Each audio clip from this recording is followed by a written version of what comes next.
Let's take a look at some of the enhancements for the 2019 version of SOLIDWORKS Inspection. I hope you've gotten a chance to look at GoEngineer's production of Declassified SOLIDWORKS 2019. We had a lot of fun making this production based around a project from the 50s called Project 1794. It was based around the design of a flying saucer, and we used that to put a little fun into our presentation this year. So I want to focus a little bit on what I showed quickly in the inspection portion of this, dig a little deeper, give you a little bit better understanding of how I got there. SOLIDWORKS Inspection is the tool that we used in order to make inspection documentations very quickly. These are typically a balloon drawing and a characteristics report. And we can do that by extracting information from the model or from the drawing. Today I'm going to start off with the drawing.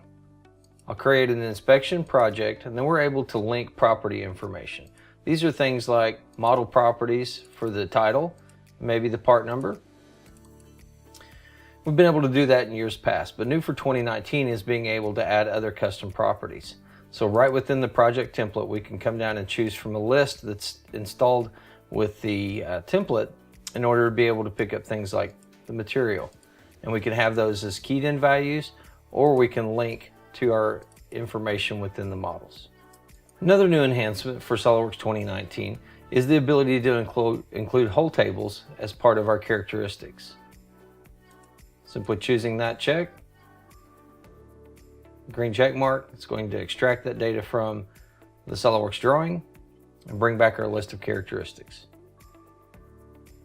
One of the other enhancements is the tabular format that our characteristics are returned.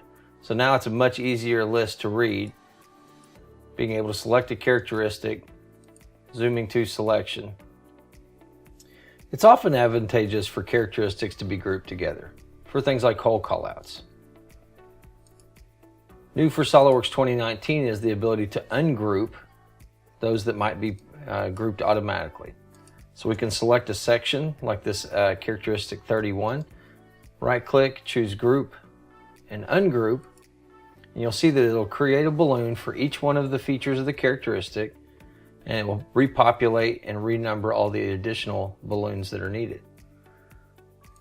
Likewise, if we want to be able to take independent balloons, like 31 through 36, we can regroup these either with independent balloons or with a shared balloon. So SOLIDWORKS Inspection with the 2019 version gives us a lot of flexibility to be able to get our documentation done the way that we would like. And for those that may be new to inspection, our characteristics report is just a few simple clicks away. Once we have this characteristics captured, we're able to quickly compile those into an Excel spreadsheet in the form of our choosing, something like an AS9102. SOLIDWORKS Inspection 2019 gives you all the tools that you need to get your job done quicker.